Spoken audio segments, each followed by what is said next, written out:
And welcome everyone to our virtual co-working and write-in, edit-in events. I'm Coral Sands, author and your host for today's writing event. And I'm Ansley Ashe, author and co-host for today's event. Keep myself accountable. I love write-in events. I want to warn you though, when I write or when I host, I post prompts followed by short bursts of break time so it can really be productive. Think of this as a 1-hour marathon of working on your story. This is live on YouTube, but feel free to watch the VOD afterwards so you can pause if you need more time. While you're at it, don't forget to do the subscribe, click the bell, all the fun algorithm stuffs. Upcoming writing events for this month is for Spring into Story, and that is we are streaming April 2nd at 7 p.m., April 6th at 11 a.m., April 23rd at 7 p.m., and April 27th at 11 a.m. Central. We post all of our upcoming events on our Facebook group. It's called Writing Quest. We'll leave a link in the description. Today is our first virtual write friend for April's novel quest, Spring into a Story. Let's start with a quick 5-minute sprint to get our creative juices flowing. 5 minutes on the clock, and someone or something described as effusive is expressing or showing a lot of emotion or enthusiasm. So let's do it.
All right, and that ding means it is time for a break. And how did everybody do with that first prompt?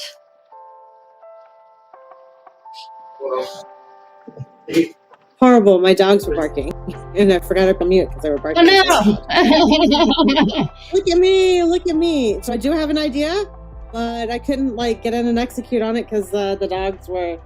But I mean, it's fine. People are just walking their dogs past my window, so it's what you gonna do? Yeah, it's fine. Well, I love my dogs. I love the dogs. Right. So I'm actually really excited about these next prompts.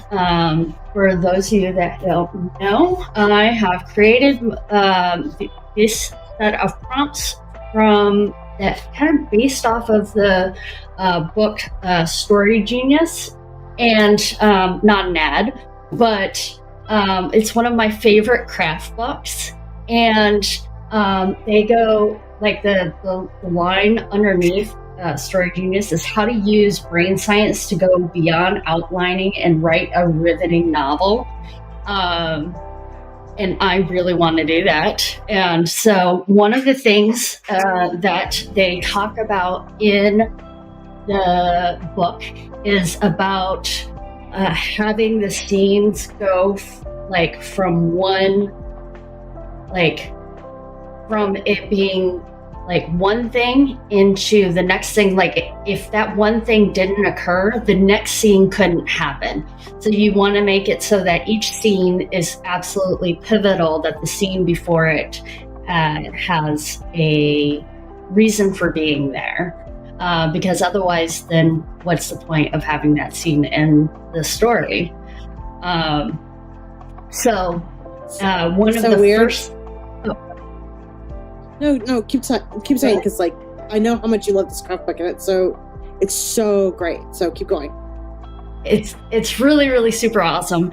And one of the main things that they start with is when you are crafting your character and crafting the plot that best goes with that character. One of the main things that they explore is what is a main character's deeply held beliefs. So no matter what in the story, they're already going to have some set of beliefs.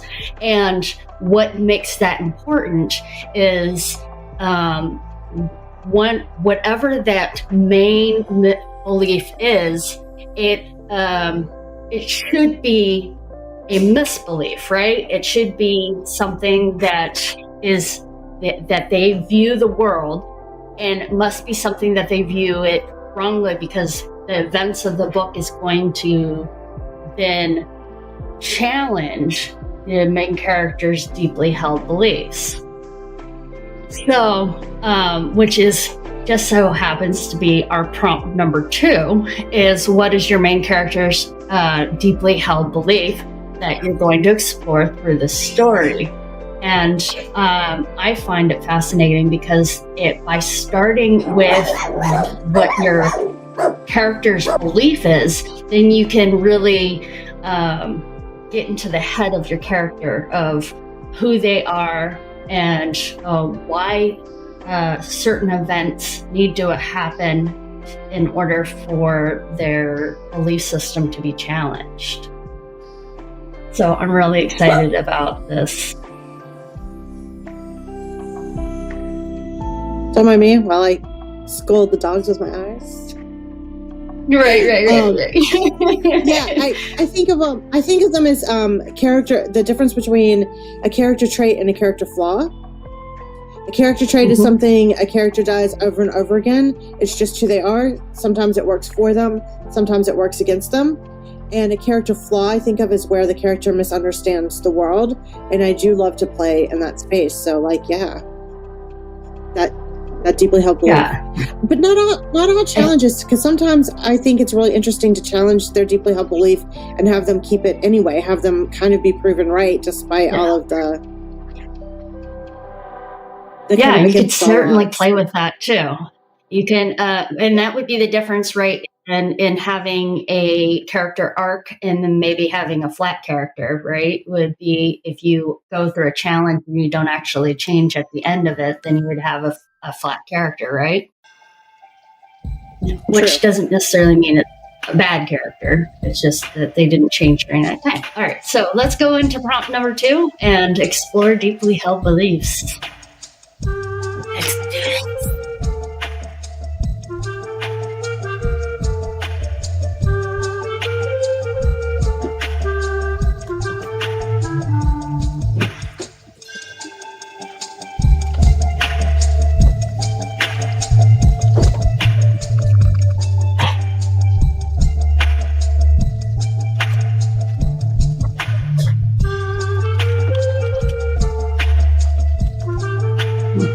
Maybe I should start. Here's the beginning.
All right, and that ding means it is time for a break. How did everybody do with that last prompt? Hopefully you got in some good stuff. I did not know where I was going with this, and then I hit my stride. So I'm really happy with what I wrote.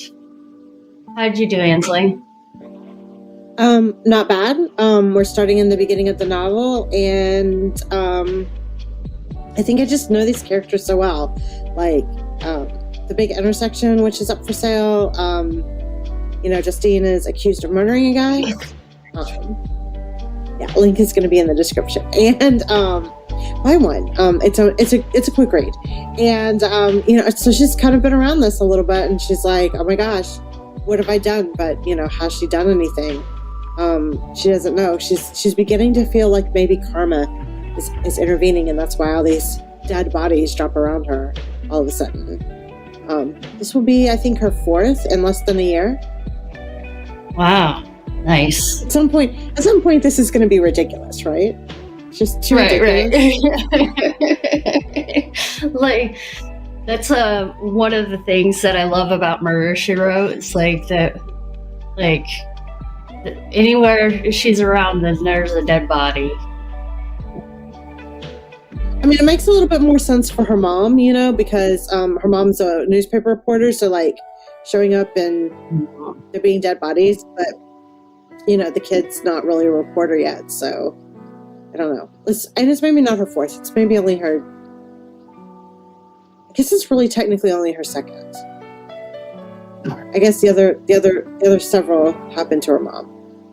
You have to read the whole series. That's what I'm saying. What about you? What did you do? I am doing a play on Murphy's Law. Basically a motto of mine anyways. If anything can go wrong, it will, especially to my character. And so they definitely believe in that. Also, they believe that sometimes in order to get attention, you got to make trouble. And so they are constantly getting themselves into situations that probably wouldn't need to. But they do it because then they get that attention. And I came up with a couple of other rules too. My main character believes that love is just chemicals unless it's family, which is the only love you can count on. So that's going to be really, really good misbelief to play with. And then, one of the rules is friends will eventually slowly disappear from your life until you're left with the only person you can trust, yourself. So that's a little cynical. Yes. And I think that it's going to be really cool to show, hopefully through the events of the story, to be able to show why that is incorrect. So it makes your main character difficult to warm up to. Then, has difficulty warming up to people and accepting them in and accepting that friendship is real. That's interesting. Yes. So one of the things as a military brat that you learn very early on is how to make surface level friends really easy, but to make real, true friends is absolutely difficult because you're moving around so much. And so it's definitely something that I relate to. But I think that it is a misbelief, that because there are lots of people out there that have friends that are in lasting friendships. My best friend, I've known her since since we were both 10 years old, and so that of course proves, at least to me personally, that you can make a lasting friendship, but it was how we stayed friends through the years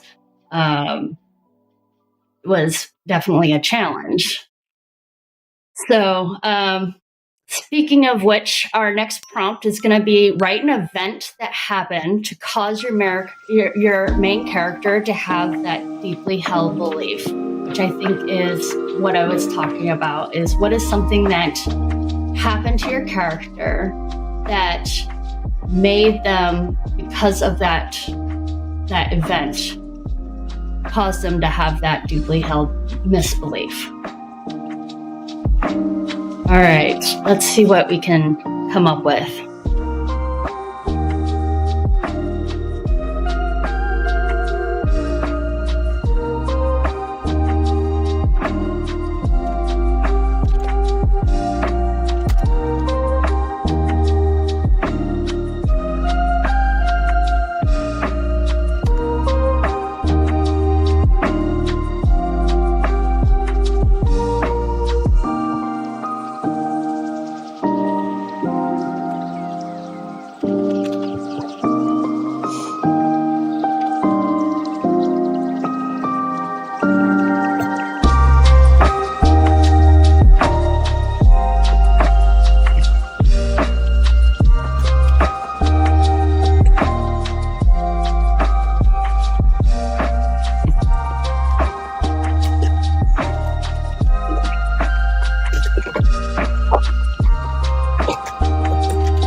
All right, that ding means it is time for another break. And how did everybody do?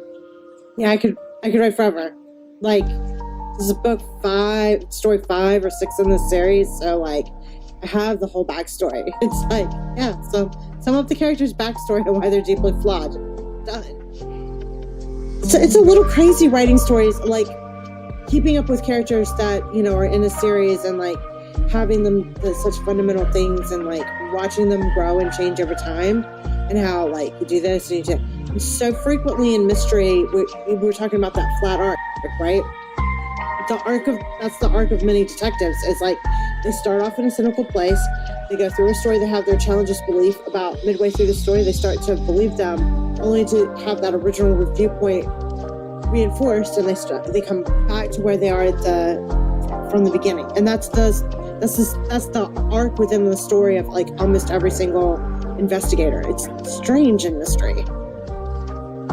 Yes, absolutely. And but that's definitely what you see when you think of like your favorite ones, right? There's not really too much, although well, yeah, I'm trying to think of some of my favorite ones, and yeah, it's mostly a flat arc through a lot of them, but you learn more about them and their the friends and family and the world around them. I would say the character that I think that grew the most, and he grew incrementally, is Sean from Psych. Because like he starts off, you know, like cynical and womanizing and having issues with his dad and believing his mom is a saint, and like you see all these layers where his misbeliefs are so, but like he still is the same Sean, still shows all of his character traits and becomes wackier and zanier as it goes on, but eventually, you know, does learn to fall in love, does or maybe his dad's not such a bad guy, maybe his mom's not such an angel. Like, yeah, Sean is definitely one, but it took 8 seasons to get him there. So, like, definitely that slow moving thing. What about you? Yes. I was thinking about, I guess, a character that made a lot of changes and stuff like that, that is a detective, would be Monk. He made some really huge changes. And I loved him as a character because he really did like grow with them, and it's so awesome. But still was not, normal at the end. Kept those character traits. Yeah. Like he did that over and over and over again. But again, it's that itty bitty incremental change. I think USA did a great job with it. What was that, 20 years ago? And these things, oh my gosh. I know, right? We're dating ourselves here.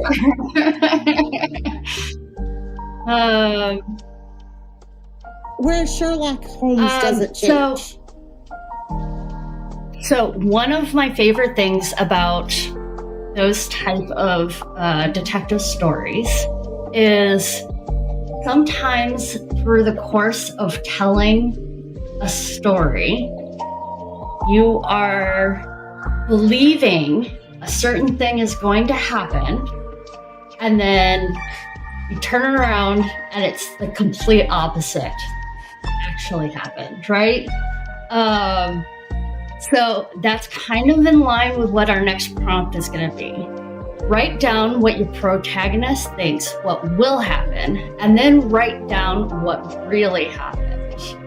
So it's a 2-parter for this one.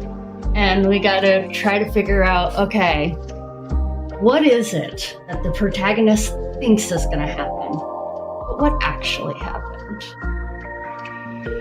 Juicy. I love it. Yes.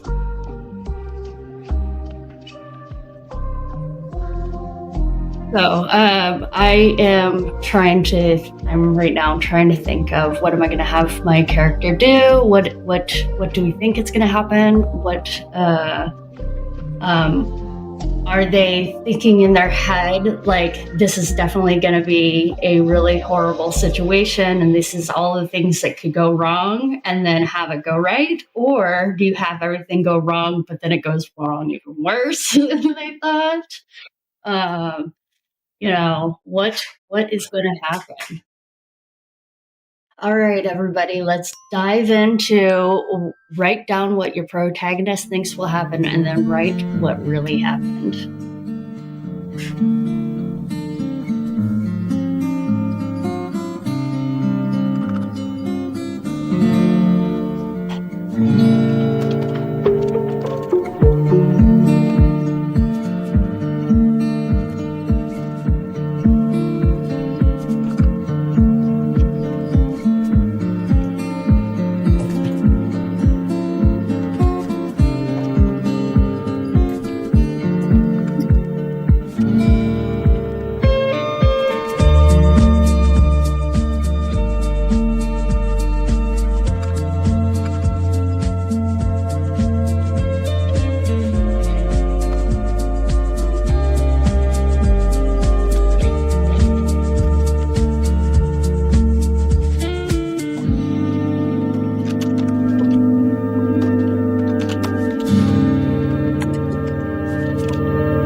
All right, that ding means it is time for our one of our last breaks. How did everybody do?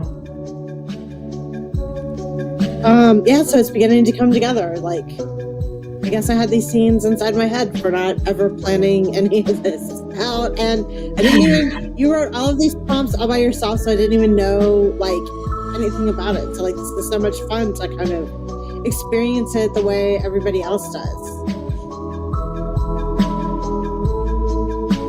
Yeah, and it kind of is, I would say, easier but harder because you don't get a chance to plan or whatever, and so you're just like, I have no idea what I'm going to say here, and then you're just like, a few sentences in, it's just kind of gibberish and whatever, and then finally your brain figures out, oh no, this is what needs to happen, and then it comes out normal.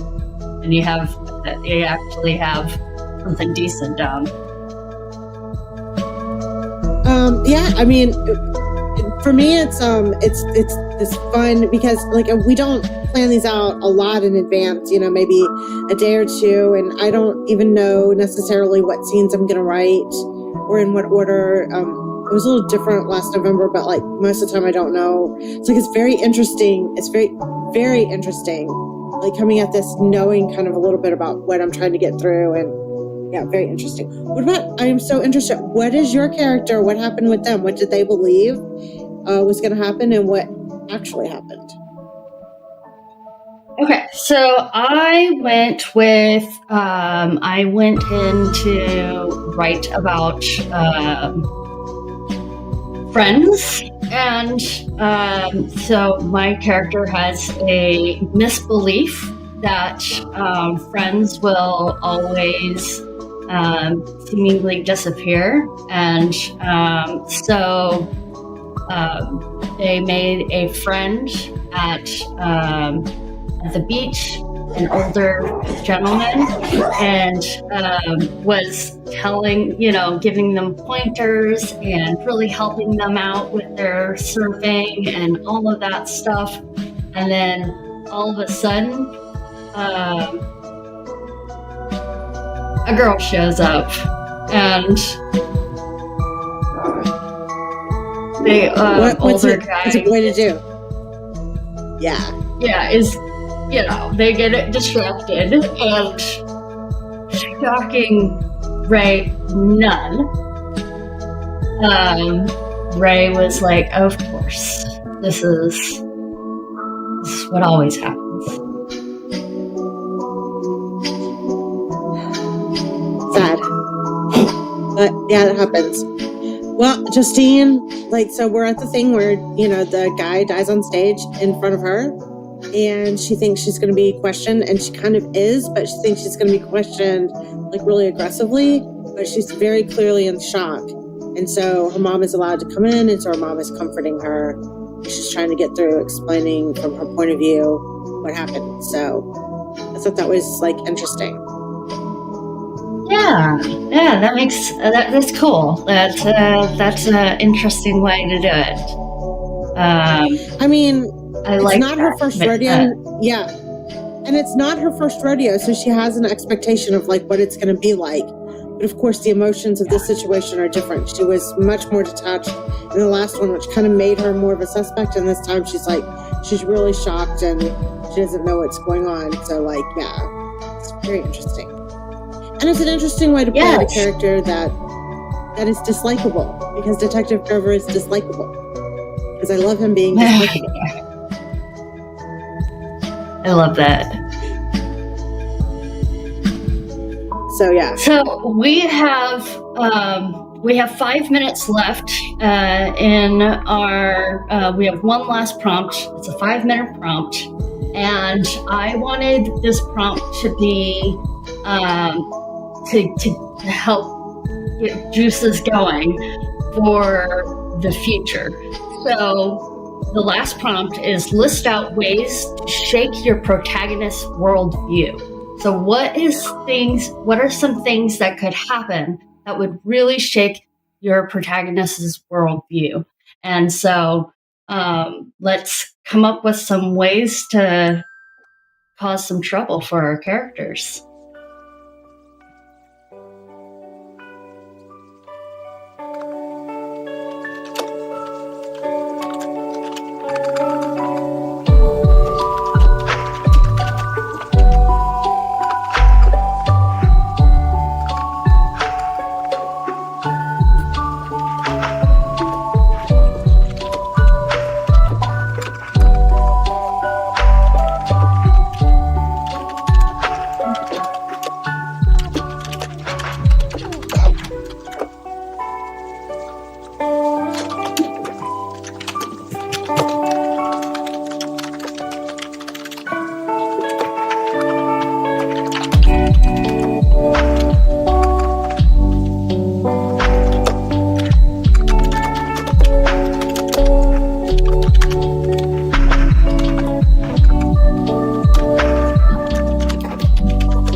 And that last ding means time is up. Fantastic work, everyone.